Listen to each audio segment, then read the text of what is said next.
O pessoal vai vir, cara, esse tempo todinho. Só tu entrou.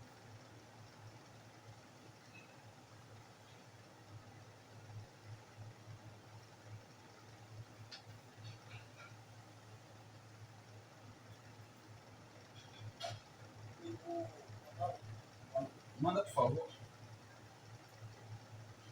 Pra gente agilizar essa aula aqui, que eu tô morto de cansado. Hoje foi um dia daqueles.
Bem,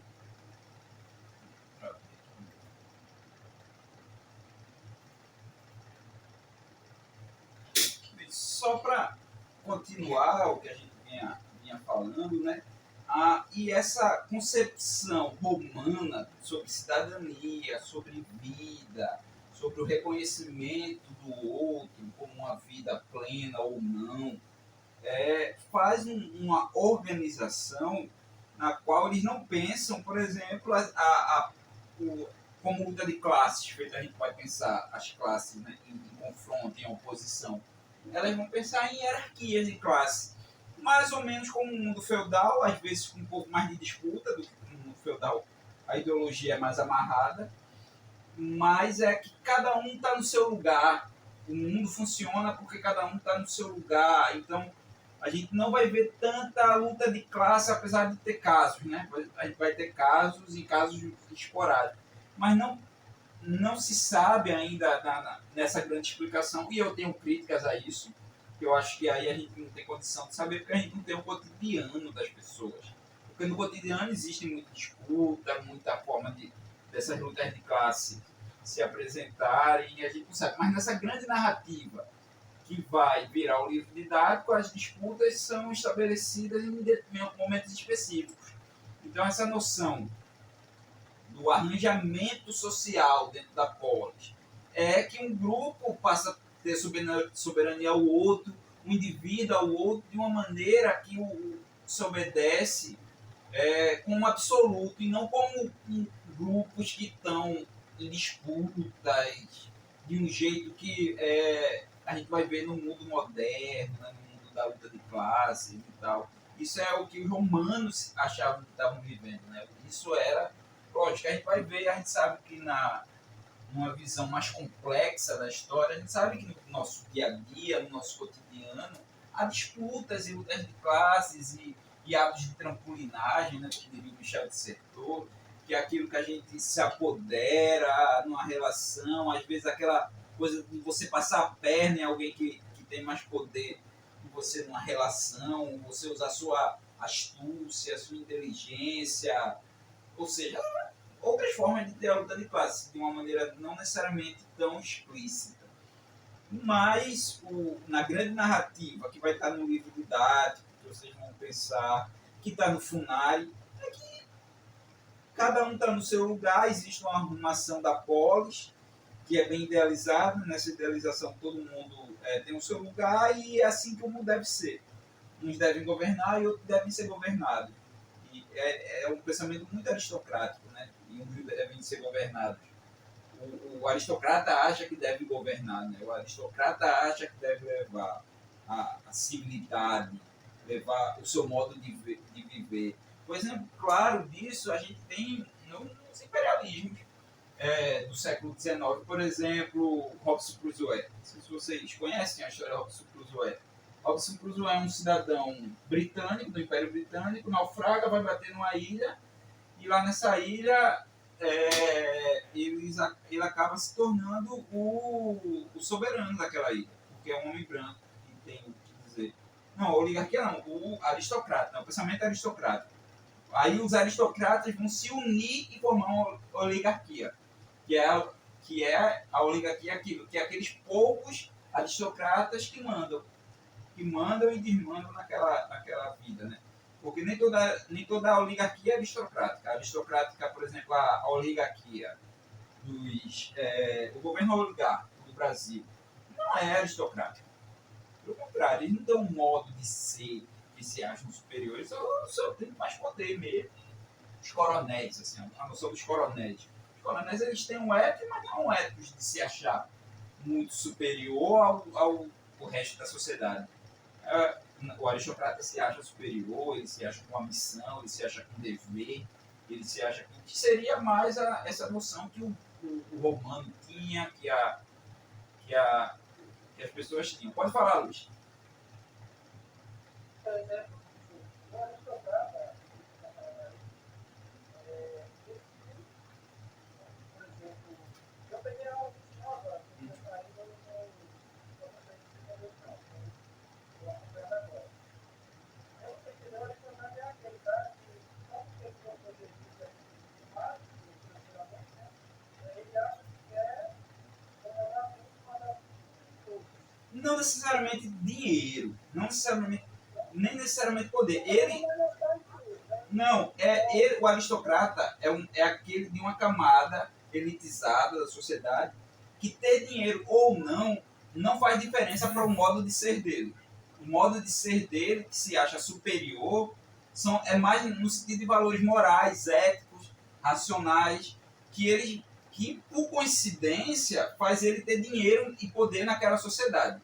Mas ele pode ser pobre e ter um comportamento aristocrático. Vamos supor uma família aristocrática que perdeu todas as suas terras, ela não deixa de ser aristocrata. Ela tem o ethos, ela tem o jeito de ser, os valores, a ética, o comportamento, o jeito de se vestir, de se portar, entendeu? Não é porque ele tem dinheiro, é porque ele é aristocrata. O dinheiro é um detalhe. O dinheiro é que nem sempre é dinheiro. Por exemplo, no mundo medieval, é terra. Você ter terra é você ser senhor feudal, você ter poder. Então, um cavaleiro que às vezes nem tinha terra, mas ele era de uma estirpe nobre, tinha um jeito de se se portar nobre, ele continuava sendo. Ou seja, o rico ele pode deixar de ser rico, o aristocrata ele não deixa de ser aristocrata. Ele pode perder todo o dinheiro, mas ele tem aquele comportamento ainda. Porque e numa sociedade que os aristocratas são bem vistos, bem quistos, por exemplo, a sociedade espartana.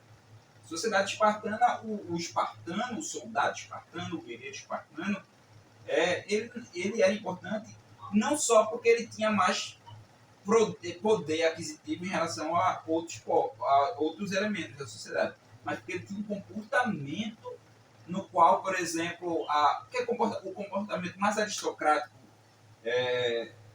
que não faz sentido nesse mundo, se a gente for pensar em dinheiro, poder aquisitivo, poder relativo, é o que a mãe ou a esposa espartana dizia ao seu filho ou ao seu marido antes de ir para a guerra. Ela entregava as armas, era o ritual de entrega de armas, e o escudo espartano era grande, né, que é aquele escudo que protege metade do seu corpo e metade do corpo do cara que está do seu lado. Ela dizia: espartano, esse é seu escudo. Ou você volta com ele ou em cima dele. Ou seja, uma pessoa rica pode se render, desistir e voltar rendido. Um aristocrata não, tem que lutar até morrer. Ou volta morto ou volta vitorioso. Não existe outra forma. Porque o samurai feudal, o samurai do Japão, é aristocrata. Porque se ele falha com o senhor dele, ele se mata. O código de honra dele é maior do que ter dinheiro ou não. Vocês sabem, né, que é o samurai, vamos supor, se a gente aqui é um samurai, todo mundo é samurai de Luiz. Luiz é o nosso senhor feudal, o nosso shogun. Ele é o shogun da nossa relação. Porém, numa batalha, a gente não consegue proteger Luiz e Luiz morre. Então a gente falhou. A ética samurai dá uma escolha. Ou a gente cai em desgraça e vai viver como Ronin, que é um mercenário, sem honra na sociedade, ou a gente vai cometer o Harakiri, que é enfiar uma espada menor na barriga, rasgar ela e, se ainda não morrer nisso, puxar as tripas com a própria mão. Lógico que a gente pode ter um executor, que é aquela pessoa que, para nos poupar do sofrimento, depois que a gente cortar a barriga e arrastar a espada menor pela barriga, o cara vem e corta a cabeça da gente. E isso é um destino honroso. Então, muitos samurais preferiam fazer isso do que virar Ronin. Então, não é uma questão só de dinheiro, entendeu? Não é uma questão... Isso aí é verdade, porque da cultura samurai realmente acontece isso. Não quer dizer que... não quer dizer que...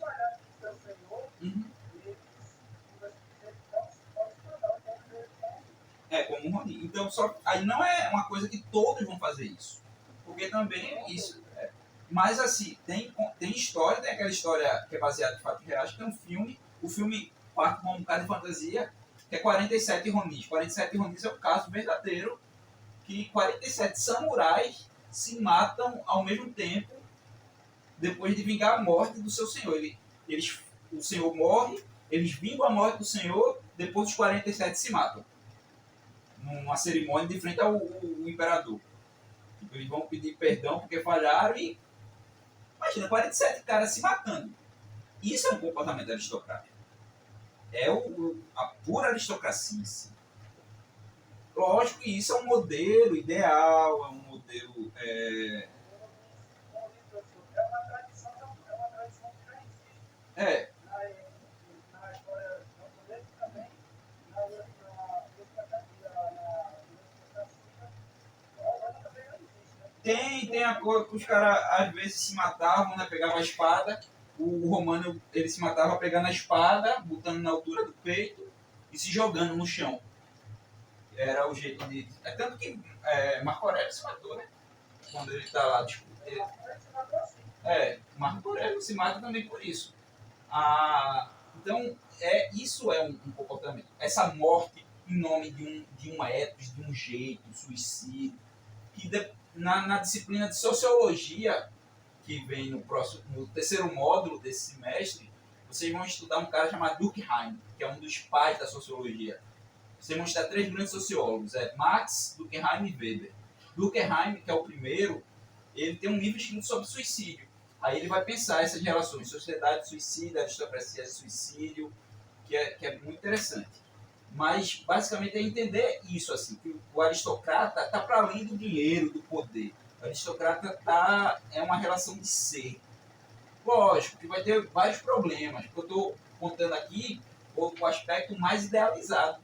Mas vai ter outros problemas, assim, que o aristocrata ele vai se achar diferente. Não à toa que vem o nome sangue nobre, sangue azul. O sangue azul vem no sentido que eles se acham tão diferentes que eles acham que eles sangram diferente. Que o sangue dele é feito de algo diferente. Vai se chegar o tempo que os reis, se vocês vão ver em medieval, que os reis eles vão ser considerados pessoas que têm poderes mágicos, poderes de cura, e é a tal marturgia. Tem um texto incrível chamado Reis Taumaturgos. Agora está me fugindo o nome do autor, que é essa coisa do rei poder curar pelo toque. As pessoas vão procurar o rei doente, a pessoa doente vai procurar o rei para ser curada pelo toque do rei.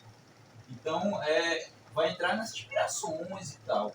Eu estou pegando um modelo ideal. Não à toa, que aí, não sei se a gente tem uma cadeira de filosofia para vocês, quando vocês estudarem Nietzsche, ou se estudar Nietzsche, né, na cadeira de filosofia, vocês vão ver como Nietzsche é um filósofo que defende um comportamento aristocrático para todo mundo.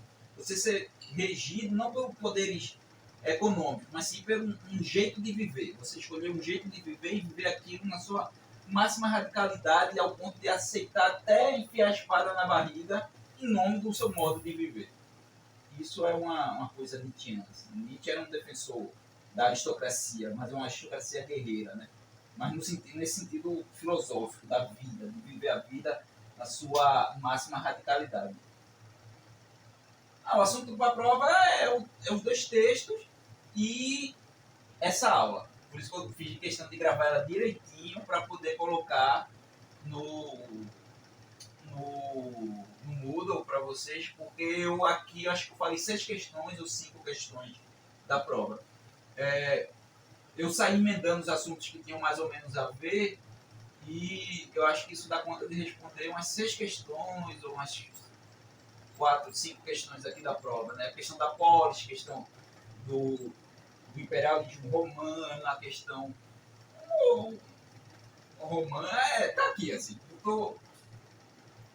Que geralmente eu preparo uma aula, não escrevo tudo que eu vou falar, mas eu topifico.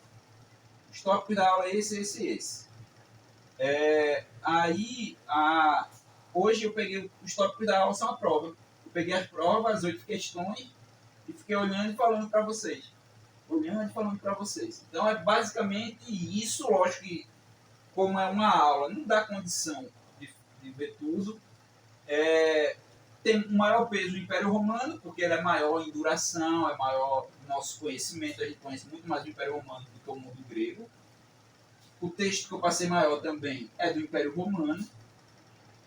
E é basicamente isso, assim, mas vai ter também questões do mundo grego, assim, tá equilibrado dentro do texto. Então, é uma prova fácil, é uma prova com questões de vestibular, então, em teoria, vocês que estão sendo treinados para professor deveriam enrolar essas questões de vestibular. Algumas questões eu mesmo elaborei, mas são questões fáceis, às vezes ela tem uma complicação ali na escrita, que é para não ficar tão baba assim, mas não é nada demais, assim, não é nada tem questões que você resolve com a leitura. Assim, tem um texto e tem a questão. Então, a questão vai ter a resposta está no texto de cima. Essa é uma questão que vocês prestarem atenção. Eu espero que ninguém vá para a final, mas eu vou elaborar uma prova final esses dias. E é isso. Eu queria saber se vocês têm mais alguma dúvida, mais alguma questão. Que já pelo adiantado da hora, 9h30. Eu estou doido por um banho, que eu acabei de chegar.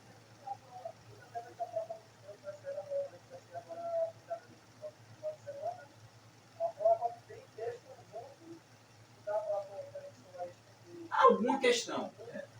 Umas questões. As questões que tem texto, geralmente o texto tem a resposta. feito o vestibular, feito o Enem. Sabe como é, né? Vestibular, Enem, que tem as questões, pronto, aí você vai. Nem todas têm isso também. Tem questões mais diretas que você vai.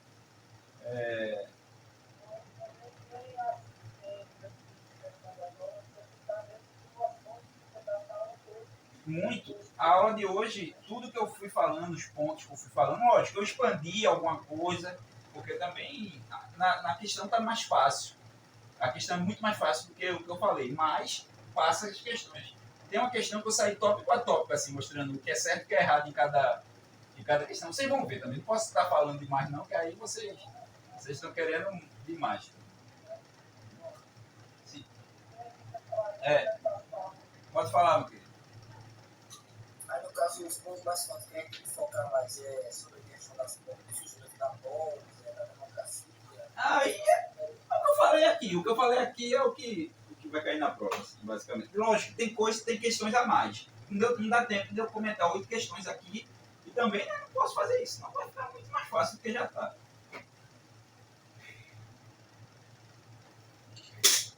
Mas, em geral, é os textos que a gente fez, que a gente leu e essa aula de hoje, principalmente. Tá certo? Alguma questão ainda, alguma dúvida, alguma dívida? Então, acho que eu vou, se alguém tiver alguma questão, ainda dá tempo da gente tirar. Vocês podem mandar um WhatsApp para mim, se for mais urgente. Se for menos urgente, pode mandar uma mensagem pelo muro. Pode falar aqui. Vou corrigir amanhã. Porque aí segunda, né? Porque eu vou receber as notas ainda da prova eu acho que na segunda também. Aí quando eu receber as notas da prova, eu já entrego os resultados para vocês, entendeu? Porque como eu não aplico a prova, por exemplo, quando vocês estiverem fazendo a prova, eu vou estar em Teutônio Vilela, eu acho, dando teoria. Vocês vão ter aula de teoria com, acho que é Tiago, é Flávio, não sei agora, acho que é Flávio. E enquanto vocês estiverem lá, eu vou fazendo a prova, eu vou receber só depois. Eu nem vejo a prova de vocês, eu só recebo o gabarito, assim. A tutora ela vai corrigir e vai mandar para mim, ó, fulaninho acertou tanto, ciclaninho acertou tanto. Eu nem vou saber quais questões que vocês erraram ou acertaram, tá certo? Aí eu não sei não, mas aí a gente pode conversar depois, tipo, se tiver uma questão que gerou muita dúvida. A gente faz feito concurso, você responde tudo, e se tiver uma questão que vocês acham que está errado, a gente entra em contato e vê se ela pode ser anulada ou não. Porque muitas dessas questões eu não fiz. Eu peguei na internet a partir dos assuntos, ou então eu usei inteligência artificial para ter uma questão de justiça. Aconteceu isso em várias questões. Eu peguei um trecho do texto, porque uma questão que tivesse sobre isso no texto do Perry Anderson, lá do começo, do primeiro texto. Aí eu pego o texto, recorto, jogo na inteligência artificial, peço para ela elaborar uma questão, peço para ela transformar a questão em múltipla escolha, aí eu corrijo ela no detalhe ou outro, se está certo, eu vejo se aquilo faz sentido, aí a partir disso eu entrego para vocês. Porque eu acho que é um jeito de tornar um pouco a avaliação mais externa, não ser uma avaliação que parte de mim só. Uma avaliação de ser aquilo que está no texto e aquilo que uma inteligência artificial tira do texto não é, lógico que tem um quê humano ali, mas é menos, né? Eu estou menos ali do que vocês. Então é porque eu acredito que a prova também é me provando, para saber até que ponto esses textos ajudaram, até que ponto as aulas ajudaram, tal, tá certo? É esse o meu sistema. Eu pego questões prontas, pego questões que eu elaboro às vezes, jogo na inteligência artificial e peço para ela escrever de outro jeito, vejo se aquilo faz sentido e mando para vocês na prova. Essa é minha elaboração. Por isso que eu gasto um bom tempo, eu gasto mais do que. Se eu tivesse que só fazer a prova eu mesmo, seria mais rápido. Mas aí eu acho que seria uma prova direcionada demais por mim, né? Não sei se vocês entendem o que eu tô querendo dizer. Tá certo? Mais alguma questão? Então, pessoal, eu espero que a prova seja tranquila para vocês. Essa disciplina aqui caiu no meu colo, como vocês sabem. Minha seleção é para a área de teoria. Então, introdução, teoria, sociologia, antropologia, filosofia seriam as áreas que eu estou mais confortável em ministrar aulas, porque eu acho que tem um problema com história antiga, para mim, assim, não sei para vocês, eu acho meio distante demais da gente. Eu gosto. É tanto que a gente está discutindo um negócio aqui, às vezes, antes de Cristo. E meus objetos de estudo, como historiador, se vocês procurarem artigos meus na internet, vocês vão ver que é coisa de 95, uma coisa que aconteceu em 95, uma coisa que aconteceu ontem, comparado na história. É uma história mais próxima, temporalmente, mais próxima politicamente da gente. Assim. Eu acho que eu gosto mais de uma história, e aí é gosto, né? Vai ter historiadores que vão preferir a história antiga, aí tudo bem. Mas eu tenho uma sensação de não me relacionar tanto com aquilo. Tanto que se vocês prestarem atenção, eu cito muito filmes, cito muito filósofos, que é como a história antiga se apresentou para mim, como ela se aproximou de mim. E eu recebi essa disciplina e achei que tinha que trabalhar com vocês. Eu acho que é possível. Mas não é aquela coisa que eu morro de amores e tal. Eu estava até brincando com minha namorada, que é historiadora também, eu namoro uma historiadora, comete esse erro. E ela adora esse papo de história antiga e eu não é tanto. A casa dela tem decoração de coisas egípcias na parede.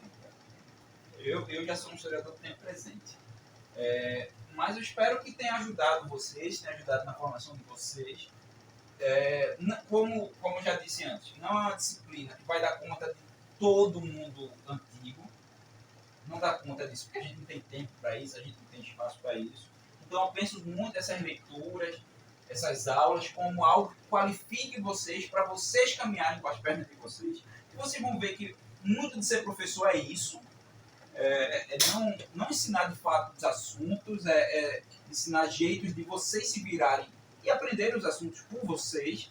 Eu acredito nessa perspectiva mesmo, uma perspectiva freiriana, talvez, em que vocês são responsáveis pelo conhecimento de vocês são os construtores do conhecimento de vocês, que vocês vão, provavelmente já devem saber coisas sobre o Império Romano, sobre o mundo grego antigo, que eu não sei, que não estava dentro do meu escopo.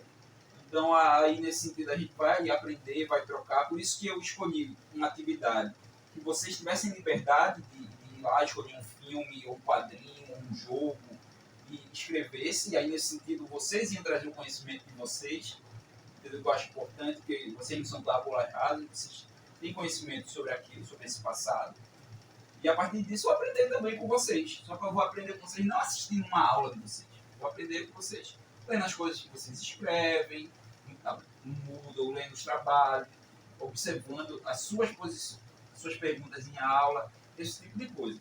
Mas com isso eu encerro aqui a minha participação, né, nessa disciplina, nessa aula de hoje. A disciplina ainda continua, né, a gente tem um tempinho a mais que a gente pode se comunicar, pode tirar dúvidas. E se preciso for, a gente faz uma aula antes da final, para aqueles que estão, se alguém ficar na final, né? Ou então uma pessoa que por um acaso perdeu a prova, tem que fazer uma segunda chamada, que vai ser provavelmente no dia da final, a gente pode marcar um outro encontro, se for preciso. Tá certo? Então, me despeço aqui, foi muito bom estar com vocês. Talvez a gente, acho que a maioria vai passar direto, então vai se livrar de mim. E se a gente der sorte, a gente se encontra de novo na formação de vocês em outro momento, tá certo? Um abração.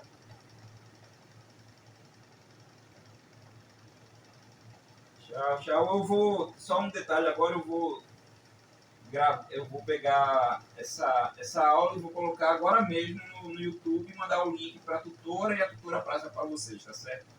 Depois eu vou botar no muro, tá? Abração, hein? Tchau, tchau. Qualquer coisa, entre em contato comigo. Não sei se todo mundo tem meu telefone, eu vou botar aqui na... Eita, pô, mas eu vou botar isso aqui no YouTube. Imagina, alguém tá vendo o vídeo, aí pega meu telefone e resolve ficar me passando troca. Eu vou parar a gravação lá, aí eu boto meu telefone aqui para vocês, tá certo? Um abração.